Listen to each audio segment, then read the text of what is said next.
Are you freaking kidding me?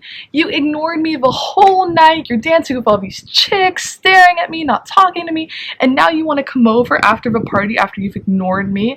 Like, what a fuckboy move. Like, you're seriously just think you can, whenever you want, get my attention and like manipulate me into hanging out with you. Make a girl go crazy! 3, 2, okay, we're coming from outside today, so I hope that doesn't bother you guys too much. It's a little bit windy. I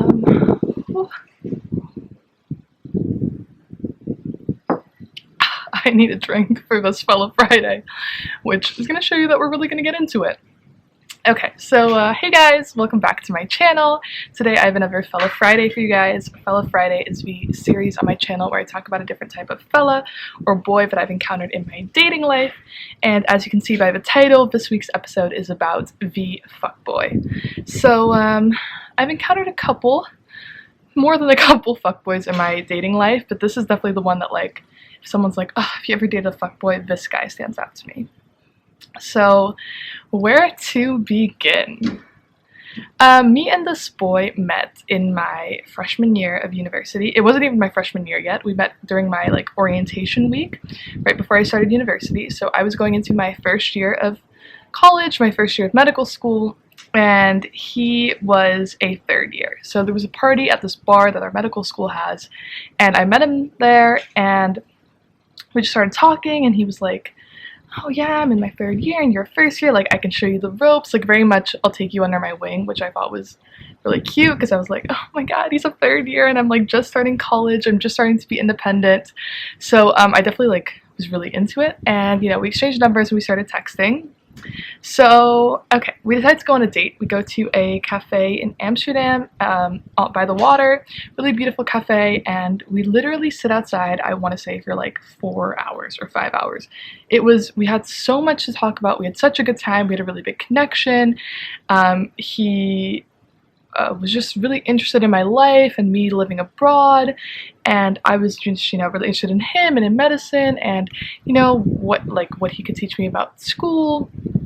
So yeah, it was definitely the first date was really great, and at the end it started raining a little bit, so that's when we decided to leave.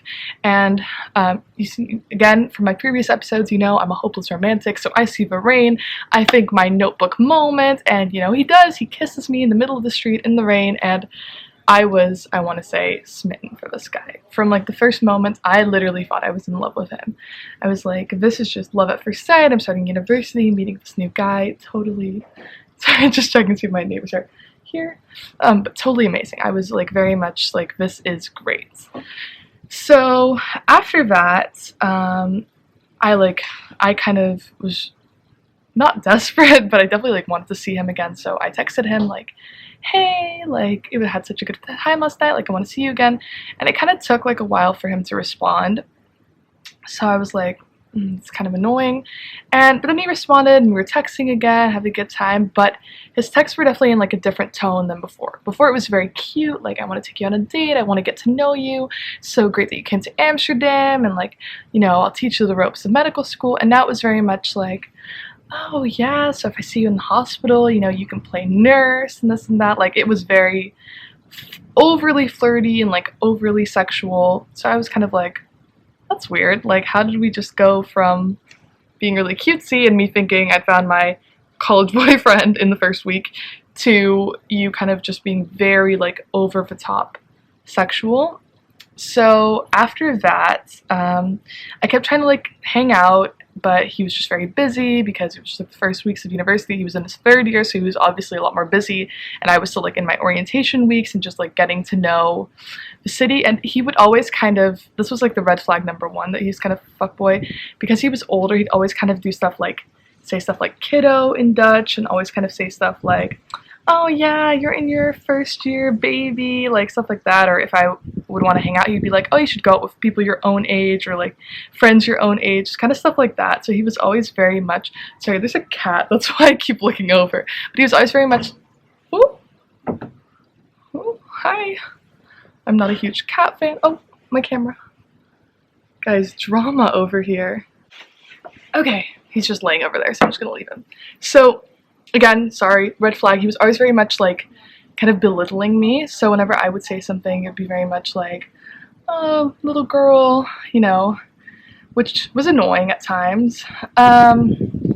So yeah, so that's basically like the first red flag. So I think a month into university, we'd gone on that one date, we hadn't seen each other again. Actually, I ran into him in the halls once and he like kind of ignored me, which again was, oh, I think you're gonna see the cat in a second, which again was kind of, oh, is he coming over here? No, which again was kind of a fuckboy sign, like, you know, just like always ignoring me when we were kind of in public. Like I would kind of smile, but I was super nervous because I was like, oh, I'm the freshman, he's like a senior, I need to like, you know, keep my distance. So it would kind of always be me like looking at him and waiting for him to say hi, and then he'd be with his friends and he wouldn't, so I'd always be kind of like really upset. So yeah, so that was never that fun. That was also kind of a red sign, like he didn't really want to talk to me when his friends were around. So a month into uni, we have this like party of our medical students association, and I decided to go with all my like freshers friends, like freshman friends. We were all like, yeah, we're so cool, you know, going to this party. And he's there, and so I see him and I'm like smiling, and he like straight up ignores me. He just like looks away. So I was like, okay, so I'm, you know, just getting some drinks. I'm like heartbroken here that he's ignoring me. And he like, he basically, in the couple like weeks leading up to this, it was art, like I said before, it was a lot more flirty, it was a lot more sexual. It was, he would even say stuff like, oh, can I come over? Like he would text me at like 11 p.m. or 12 a.m., stuff like that, like, can I come over tonight? Like, let's have a second date. And I'd always be like, look, I'm not the type of girl who's like just gonna hang out at my house at 12 a.m. as like a second date. That's a booty call, not a date. But it's definitely like kind of becoming more clear that, you know, that was what he was after. But because we'd had such a good first date, and because I was like younger, I just kept being like, no, that's not the guy he is. Like, oh, I'm sure, like, you know, it'll be good again. So I think one time, like the week before that party, he texted me something like, yeah, we should really just hook up right now or something like that. And I was like no, like I'm not just gonna do that. Like I don't even know you that well, and like, you know, I feel like you're kind of just like a hit it and quit it kind of guy. And he texted me, guys, you will not believe what this boy texted me. I was like in shock. I was reading back these texts when preparing for this Fella Friday. He literally said, if you sleep with me tonight, you have a 50% chance of getting a text back tomorrow. This boy was telling me that if I slept with him, I would have the honor of maybe getting a text back tomorrow. I was like, what the hell? But again, I just saw the good things in him. I was kind of head over heels at this point. So I was like, he doesn't mean that, and you know, whatever. So we're at this med school party, back to this point, and we're dancing. I'm dancing with my friends, and he's like somewhere over there. But of course, the whole night I have like my eyes on him. I'm like, where is he? And literally every time we would move on the dance floor, he would suddenly be like right next to me, dancing with a chick. So he kept dancing with all these girls, and you know, I'm getting just like more and more heartbroken because he's literally the type of guy that's like grinding with some chick and making eye contact with me like, this could be you. And I was like, what the fuck, you know? And he just like kept ignoring me, and I feel like now I would have the balls to like go up to him and be like, hey, how are you? But at that point I really like, I don't know, I was kind of like head over heels for this guy, like I said before, and take a shot every time I say head over heels. But I was just really into this guy, and like I was so not self-confident around him because he was a senior and he was really good looking and he's pretty well known. Like he did a lot with the medical association, he knew a lot of people. So if I told people like I went on a date with him, everyone was like, you did? Like he was, you know, he was well known in like our medical school, and I just didn't, I feel like I could go up against him. So at a certain point I decided to leave, and I'm literally like crying on my bike on my way home because I was so into him and I just felt like so played. And I'm biking home, and suddenly I get a phone call. So I look at my phone, and it's him. It's literally him. And he texts me, I pick up and I'm like, hey. He's like, hey, did you already leave? And I'm like, yeah, I'm on my way home right now, like crying, like I'm on my way home right now. And he's like, oh yeah, like I just left too, like you should let me come over, this and that. And I literally parked my bike. I was so mad, I was shaking, like I could not bike. I was like, I cannot believe you. So I literally park my bike. I say, are you freaking kidding me? You ignored me the whole night. You're dancing with all these chicks, staring at me, not talking to me, and now you want to come over after the party after you've ignored me? Like, what a fuckboy move. Like, you're seriously just think you can, whenever you want, get my attention and like manipulate me into hanging out with you. And I was just seriously so upset. And he was like, yeah, no, that's like not what I meant, and this and that, and like you were with other people, like trying to like manipulate me again. He was like, you should have said something to me. And I was like, look, it's not gonna happen. And I like hung up the phone, and afterwards he was texting me again, like, come on, Lois, you know you want this, and like if we like have sex now, then I promise you that I'll probably text you tomorrow, like, again, stuff like that. I'm like, dude, are you serious? Like, I want a guy that's gonna respect me, not probably text me tomorrow after I sleep with him. So yeah, so I was done, but he very much like knew how to, there was like a lot of chemistry between us, and he knew how to trigger that. And I would literally always run into him in the hospital. It was so weird. We didn't share any classes because he was a senior and I was a freshman. But on my way to the library, I would always pass him and stuff like that. And we didn't talk anymore, but there were still like looks and kind of things between us that I was like, okay, there's kind of, you know, there's a connection here. And at a certain point, I think we kissed one more time at a one time, like after a study day. I ran into him and we just like kissed, but we really like didn't have any contact anymore. And then I think I ran into him again a couple months later. So this all happened in like September, October, and I ran into him again in January, I want to say, something like that. And I was like, you know what, like, maybe I should just like hook up with him. I'll get it out of my system, because all these months I was still kind of thinking about him. I was still kind of like heard about him being such a fuckboy. So I basically like texted him, hey, let's just stop playing games. Let's just like come over tonight or something like that.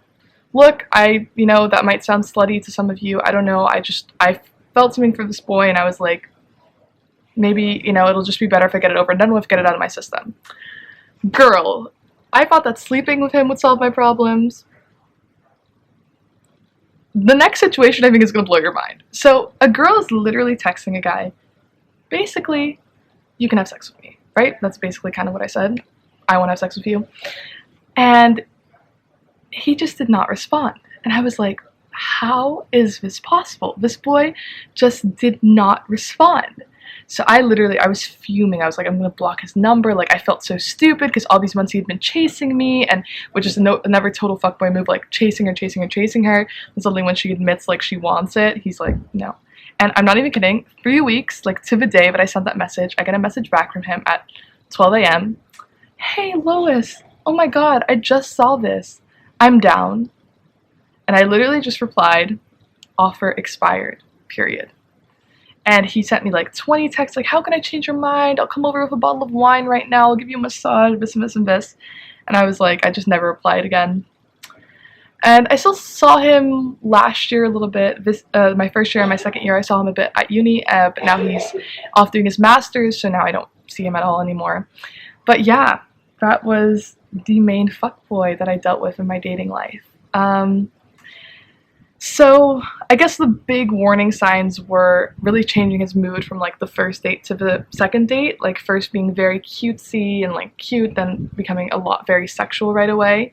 The fact that he would really make a bunch of sexual comments and like disrespectful comments. Like he would even say stuff like, I don't know if you can handle me, like very provoking, or you know that if you do a good job I'll probably text you more, stuff like that, even though all me and this boy ever did was kiss. But the fact that he said, if you have sex with me now, then I'll maybe text you back tomorrow, such like fuckboy things. The fact that we were at a party and he was deliberately ignoring me, trying to make me jealous, after the party calling me, there's just so many signs, and at the time I chose to ignore them. I'm very happy nothing further ever happened with this boy, because I think it would have really broken my heart because I was so interested in him. But yeah, I just think like, if from the first point I would have said, hey, you're texting me very sexual things, that's not the type of girl I am, I'm not okay with this. If that's what you want, please go your own way. If I would have said that, I think maybe he would have like had more respect for me. I think I let him kind of walk over me, which again, he's the fuckboy, it's his fault. Like, it's not my fault, or girls, it's not your fault. But I think I should have been more clear like what type of relationship I wanted, and I was just so into this boy, but I didn't really define that. So I guess that's my tip when dealing with a fuckboy. Like, either just don't do it, or if you do want to like, you know, go ahead and just like let him know that you're not going to tolerate his fuckboy ways, and if he wants to see you while not being a fuckboy, then good, otherwise bye. Then maybe, you know, it would have had like a different ending. So I guess that's my advice to you guys. I hope you guys enjoyed the story. I was really heartbroken about this boy for a pretty long time. I did really like him, and there was really a connection, and when he was good, it was really good. I don't think I maybe accurately portrayed that, but when we did talk in the beginning and our first date and stuff like that, it's still one of my favorite dates to this day, even though the end result was kind of catastrophic. So yeah, this one was a little bit, you know, harder to film. But I do really think he treated me like trash and really did not respect me. If you have sex with me, I might text you tomorrow. Still, the line will always stay in my head. But yeah, I hope you guys enjoyed this Fella Friday. I'll be back again next week with a new one. Make sure to leave a comment down below what you thought. Make sure to like this video. Make sure to subscribe. And I'll see you guys again next week. Bye!